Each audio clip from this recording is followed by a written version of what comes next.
السلام علیکم۔ عہدہ میر کے شاعری اور شعرا کے بارے میں پڑھیں گے، ٹھیک ہے؟ تو چلیے، ویڈیو پر نئے ہیں تو سبسکرائب ضرور کریں تاکہ آنے والی ویڈیو آپ تک جلدی اور بآسانی سے پہنچے۔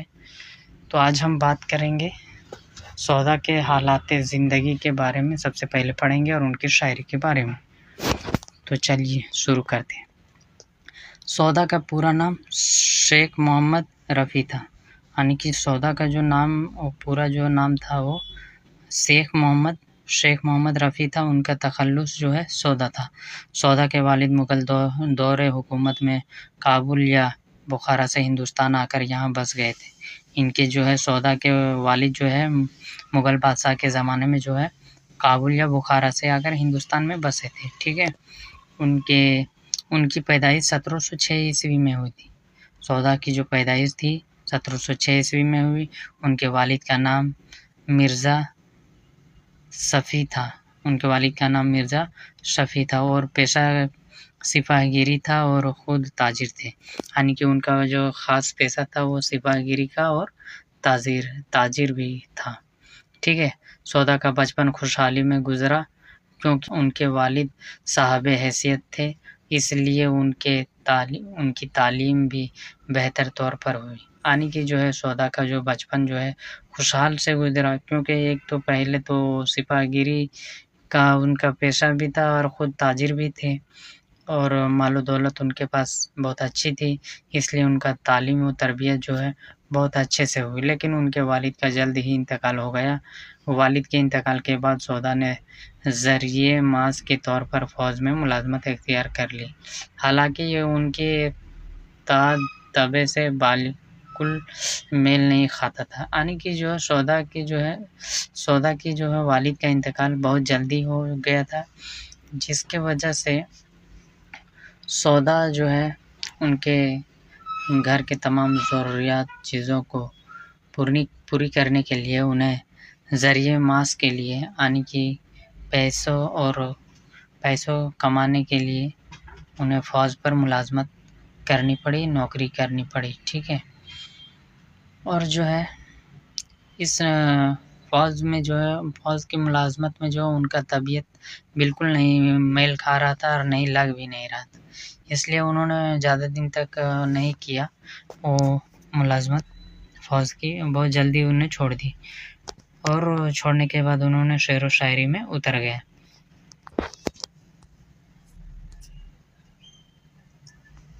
ملازمت چھوڑنے کے بعد وہ امیروں اور نوابوں کے درباری شاعر ہو گئے، جہاں سے انہیں وظیفہ ملتا تھا۔ سب سے پہلے مرزا بسنت خاں خواجہ سرا کے درباری شاعر ہوئے، ٹھیک ہے؟ جب فوج میں ملازمت چھوڑ دی تو انہوں نے سب سے پہلے شعر و شاعری میں اتر گئے۔ شعر و شاعری میں اترنے کے بعد امیروں اور نوابوں اور بادشاہوں کے درباروں سے وابستہ ہو گئے، کیونکہ اس زمانے کا اس زمانے کا رواج ہی یہی تھا۔ بہت زیادہ تر شعر و شاعری میں ہی لوگ مشہور تھے اس زمانے کے، اور زیادہ تر شاعر تھے وہ بادشاہ دربار سے جڑے رہتے تھے، نواب یا امیروں کے دربار سے جڑے رہتے تھے، ٹھیک ہے؟ تو ان کا بھی وہی رواج تھا، ان کا بھی اسی رواج میں چلا، یعنی کہ یہ بھی بادشاہ دربار سے جڑے رہے، ٹھیک ہے؟ سب سے پہلے مرزا بسنت خاں کے یہاں انہوں نے شعر و شاعری شروعات کی، پھر محمد شاہی عہد کے مشہور امیر تھا درباری شاعر ہوئے جو محمد شاہی عہد کا مشہور امیر تھا۔ سودا ان کے دربار میں کچھ عرصے رہے، پھر احمد علی خاں کے دربار سے جڑ گئے۔ سودا زیادہ دن مرزا بسنت کے دربار میں نہ رہے، کچھ عرصے تک رہے، اس کے بعد احمد علی خاں کے دربار سے جڑ گئے۔ سودا ان سے بھی کچھ عرصے بعد الگ ہو گئے اور دہلی کے مشہور نواب عماد الدولہ غازی الدین حیدر کے دربار میں شامل ہو گئے، ٹھیک ہے؟ سودا کے لیے یہ عہد سب سے بہتر ثابت ہوا کیونکہ یہی نواب دراصل پس پردہ عالمگیر ساسانی کی حکومت چلاتے تھے۔ ان کی بیگم بھی مشہور شاعر علی قلی خاں داغستانی کی بیٹی اور خود مشہور شاعرہ غنا بیگم تھی، جو سودا سے اصلاح لیا کرتی تھی۔ سودا کے لیے یہ سکون کا زمانہ تھا بہت دن نہیں رہا، کیونکہ اب دہلی کی تباہی کا زمانہ قریب تھا۔ ٹھیک ہے، احمد شاہ ابدالی کے حملے دہلی کو تخت و تاراج کر دیا۔ احمد شاہ ابدالی کا جو حملہ تھا نا دہلی پر، وہ یہاں کی سلطنتوں کو بکھیر کر رکھ دیا۔ یہاں جو ہے بے گناہ بھی مارے گئے، اور اس تباہی میں جو ہے کئی گھر برباد ہو گئے، یہاں کی مال و دولت کو لوٹ لیا گیا، تیتر بتر کر دیا گیا۔ اس حملے میں جو ہے بہت سے ایسے لوگ تھے جنہیں بے گناہوں کو قتل بھی ہوئے، اور جو بچ گئے اس دربار سے، جو بچ گئے اس سے دہلی میں، تو بہت سے لوگ یہاں سے دہلی چھوڑ کر دوسرے یہاں جو سفر جو طے یعنی کہ رخصت سفر طے کیا، یعنی کہ یہاں سے رخصت ہو کر دوسرے جگہ چلے گئے۔ ٹھیک ہے، اس حملے کے بعد سودا سورج مل جاٹ کی سرپرستی میں رہے۔ اس کے بعد عماد الدولہ کے پاس فروخ آباد چلے گئے۔ عماد الدولہ جب وہاں سے چلے گئے تو سودا نواب احمد خاں بنگس کے دیوان مہرباں خاں رند کے دربار سے جڑ گئے، پھر وہاں سے فیض آباد آ گئے۔ نواب شجاع الدولہ جن کی حکومت فیض آباد میں تھی، انہوں نے سودا کو اپنے دربار میں شامل کر لیا۔ سودا کے سفر یہ سلسلہ جاری رہا۔ کچھ ہی عرصے بعد شجاع الدولہ کا انتقال ہوتا ہے۔ اس کے بعد ان کے جانشین نواب آصف الدولہ تخت پر بیٹھے تو انہوں نے فیض آباد کو چھوڑ کر لکھنؤ میں اپنی حکومت قائم کی۔ یعنی کہ جو ہے شجاع الدولہ کی جو ہے حکومت جو ہے وہ دہلی سے جو ہے فیض آباد میں انہوں نے اپنا دارالسلطنت اختیار کر لیا، وہاں پر بنا لیا۔ ٹھیک ہے، فیض آباد میں ہی اپنا سلطنت کا سارا دار و مدار وہیں سے چلنے لگا۔ اس کے بعد جو ہے شجاع الدولہ کے وفات کے بعد جو ہے انہوں نے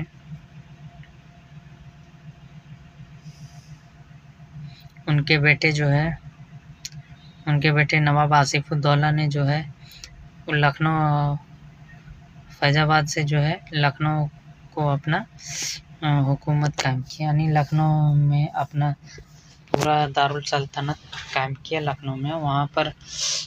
انہوں نے وہاں پر ہی اپنا دارالسلطنت بنایا۔ ٹھیک ہے، وہیں سے راج اور سلطنت وہیں سے شروع کی۔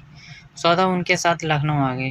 6 برس تک سودا لکھنؤ میں رہے، اور 27 جون 1781 عیسوی کو سودا کا لکھنؤ میں 74 برس کی عمر میں انتقال ہو گیا، اور سودا جو ہے لکھنؤ میں وفات پا گئے۔ سودا کی پیدائش دہلی میں ہوئی تھی، ٹھیک ہے، 1706 عیسوی میں، اور 1781 عیسوی میں وفات پا گئے۔ ٹھیک ہے، یعنی کہ 18ویں شتابدی کے اندر میں ہی ان کی پیدائش ہے اور وفات بھی ہے، یہ چیز یاد رکھنا ہے۔ سودا بحیثیت شاعر بلند مقام کے حامل تھے۔ سودا جو ہے ایک بڑے مرتبہ کے شاعر تھے۔ انہوں نے تقریباً تمام مروجہ اصناف سخن میں طبع آزمائی کی، مگر غزل اور قصیدے کا ان کا خاص میدان تھا۔ سودا جو ہے کئی شعر و شاعری میں اپنی طبیعت کے مطابق سب میں آزمائش کر چکی تھی، لیکن ان کا جو خاص میدان تھا وہ غزل اور قصیدہ انہوں نے زیادہ کہی۔ ٹھیک ہے، سودا قادر الکلام شاعر تھے، زبان و بیان پر پوری مہارت رکھتے تھے۔ قصیدہ جیسے مشکل صنف میں انہوں نے اپنی طبعی اور ذہانت کا ثبوت پیش کیا۔ یعنی کہ سودا جو ہے ایک بہت مشہور شاعر بھی تھے، اور دوسری بات میں مشہور ہونے کا اس کا یہ تھا کہ انہوں نے اپنے جو شاعری میں زبان و بیان کو بہت اچھے سے پیش کرتے تھے، سادہ اور بآسان زبانیں اور اچھی بیان پیش کرتے تھے۔ ٹھیک ہے، ان کا جو ذہن تھا وہ ایک بہترین ذہن کے عام انسان تھے۔ مشکل سے مشکل زمین کا انتخاب کر کے اس میں تخیل کی ایسی مثالیں پیش کی جو اردو میں بالکل نہیں تھی۔ یعنی کہ مشکل سے مشکل زمین کا جو ہے انتخاب یعنی کہ چنتے تھے، مشکل چیزوں کو چن کر انہیں جو ہے اپنے خیال کے ذریعے سے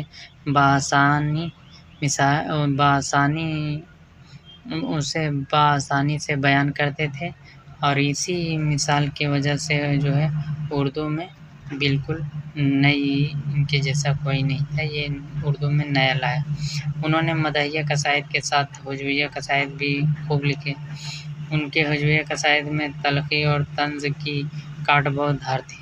جو دیکھیے قصیدے جو ہے، قصیدہ اصل میں جو ہے مدحیہ قصیدہ جو ہے کسی نواب، امراء، کسی شخصیت یا بادشاہوں کے اچھائی آنے کی تعریف بیان کو لے کر لکھی جاتی ہے۔ کسی بھی ایسا نہیں کہ بادشاہ ہو، جیسے ہمارے نبی محمد صلی اللہ علیہ وسلم کے بارے میں لکھے جاتے ہیں، حضرت علی کے بارے میں، عمر فاروق کے بارے میں، بہت سارے ایسے مشہور شخصیت کے بارے میں بھی لکھا جاتا ہے، ٹھیک ہے۔ تو اور جو ہے وہ ہجویہ جو قصیدے ہیں، وہ ہجویہ قصیدہ جو ہے وہ کسی بادشاہ یا نواب امراء کے سلطنت کال میں جو ہے، ان کے زمانے میں جو چیزیں خراب نظر آتی ہے، جو چیزیں ان کے دوارا خراب کی گئی ہے، ان کی وجہ سے عوام کو تکلیفیں پہنچتی، تو ان کے بارے میں انہوں نے بیان کی جاتی ہے۔ یا تو پھر یوں سمجھ لیجیے کسی شخص یا کسی مشہور شخصیت کے بارے میں، بادشاہ، امراء اور نواب کے بارے میں برائی بیان کرنا، یا ان کے سلطنت یا ان کے کسی بھی چیز سے خرابی یا خوبیاں، برائی والی چیزوں کی برائی بیان کرنا ہوتا ہے، ٹھیک ہے۔ صنف غزل میں بھی سودا نے اپنے کمال فن کا مظاہرہ کیا۔ غزل میں بھی ان کی انفرادیت مسلم ہے۔ اکثر قاری اور ناقد سودا کو صرف قصیدہ نگار کے ہی طور پر دیکھتے ہیں، یعنی کہ بہت سے اکثر ناقدین جو ہے قصیدہ نگار کے طور پر ہی دیکھتے ہیں۔ ان کے ساتھ سراسر ناانصافی ہے، کیونکہ سودا کی غزلوں میں بھی زبان و بیان اور فکر و فن کی وہ تمام خوبیاں موجود ہیں جو ان کے قصائد میں ہیں۔ لیکن ہوا یوں کہ سودا سے قبل اردو میں قصیدی نگاری کی یہ مثال نہیں ملتی تھی، اس لیے وہ بطور قصیدہ نگار بہت مشہور ہوئے۔ دوسری بات یہ ہوئی اس عہد میں میر تقی میر جیسا شاعر موجود تھا جن کی شہرت غزلوں کے سبب ہوئی اور وہ خدائے سخن کہلائے جانے لگے۔ ایسی صورت میں جب بھی غزل کا نام لیا جاتا ہے تو میر کا ہی نام سہرِ فہرست رہتا ہے، یعنی کہ سب سے پہلے غزل میں نام میر کا ہی لیا جاتا ہے۔ میر کو خدائے سخن کہا جاتا ہے۔ میر کی شہرت نے بھی بطور غزل کو سودا کی شہرت کو کم کر دیا، مگر حقیقت یہ ہے کہ ان کی غزلیں بھی کسی طرح کم نہیں ہیں۔ یہ ضرور ہے کہ قصائد میں جو اسلوب ملتا ہے اس سے غزل کا اسلوب بالکل جداگانہ ہے۔ سودا کی غزلوں میں آہنگ کی بلندی ہے، بیان میں زور ہے، الفاظ میں شان و شوکت ہے، تخیل کی نیرنگیاں اور رفعت ہے، واردات قلبی کا بیان بھی، اور موضوعات کے اعتبار سے ان کے کلام میں نرم لہجہ بھی دیکھنے کو ملتا ہے۔ حالانکہ ان کے قصائد بلند آہنگی اور زور بیان کے لیے جانے جاتے ہیں۔ چند اشعار سے سودا کی شعر خوبیوں اور منفرد رنگ کو دیکھیں۔ پاسِ ناموس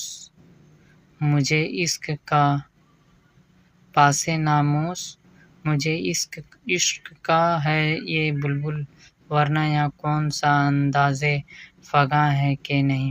دل کے ٹکڑوں کو بغل بیچ لیے پھرتا ہوں، کچھ علاج ان کا بھی یہ شیشۂ گراں ہے کہ نہیں۔ دیکھا ہے تجھ کو در پہ تیرے جین نے ایک بار، پھر جب تلک جیا پسے دیوار ہی رہا۔ غمزہ ادا نگاہ تبسم ہے دل کا مول، تم بھی اگر ہو اس کے خریدار کچھ کہو۔ کیفیت چشم اس کی مجھے یاد ہے سودا، ساغر کو میرے ہاتھ سے لینا کہ چلا میں۔ ان خوش قدوں کی چال کا انداز کیا کہوں، ٹھوکر لگے ہیں دل کے تئیں جس خرام میں۔ جس روز کسی اور پہ بیداد کرو گے، یہ یاد رکھو ہم کو بہت یاد کرو گے۔ ان کی غزلوں میں اس عہد کے قرب کو بھی دیکھا جا سکتا ہے۔ ہمارے خانہ دل کو ہے روشنی سے کیا، سوائے داغ نہیں دخل یاں چراغوں کا۔ کہوں کیا انقلاب اس وقت یا رو زمانے کا، جسے عیب سمجھے تھے وہ نظروں میں ہنر ٹھہرا۔ بوئے وفا و رنگ محبت نہیں ہے یاں، یارب تو اس چمن سے میرا آشیاں اٹھا۔ فکر معاش و عشق وطن یاد رفتگاں، اس زندگی میں اب کوئی کیا کیا کرے۔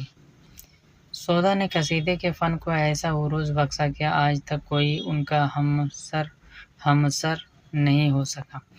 اس سے پہلے بھی اردو میں قصیدے موجود تھا، مگر جس طرح فنی اور فکری سطح پر سودا نے اس بلندی عطا کی وہ صرف سودا کا کمال ہے۔ سودا نے قصیدے کے اجزائے ترکیبی کا اہتمام کیا، اس فن میں شاعری کے جوہر بھی دکھائے، نئے مضامین اور مشکل زمینوں میں قصائد لکھے۔ اس طرح اردو قصیدہ کو فارسی کے ہم پلہ بنانے کی سمت میں اہم کاوش کی۔ سودا ایک قادر الکلام شاعر تھے۔ انہوں نے تقریباً تمام اصناف سخن میں طبع آزمائی کی اور اپنی طباعی کا لوہا منوایا۔ قصیدے کے وہ بادشاہ کہلاتے ہیں۔ قصیدے کا بادشاہ، اگر سوال آ جائے تو قصیدے کا بادشاہ کون ہے، تو سودا کے بارے میں بولنا، محمد رفیع سودا۔ ان کا قصیدہ تضحیک روزگار بہت مشہور ہے۔ سودا نے مرثیہ، مثنویہ، رباعی، شہر آسوب اور واسوخط بھی لکھے، لیکن ان کے فن کی معراج قصیدے اور شہر آسوب میں نظر آتی ہے۔ ان کے قصائد کے چند مطلع کو دیکھیں۔ اٹھ گیا بہمن ودے سے چمنستاں کا عمل، تیغ اردی نے کیا ملک خزاں مستاصل، ہوا جب کفر ثابت ہے وہ تمغائے مسلمانی، نہ چھوٹی سیخ سے تسبیح زنار سلیمانی۔ آگے ہم میر تقی میر کے بارے میں پڑھیں گے، ٹھیک ہے۔ خدا حافظ۔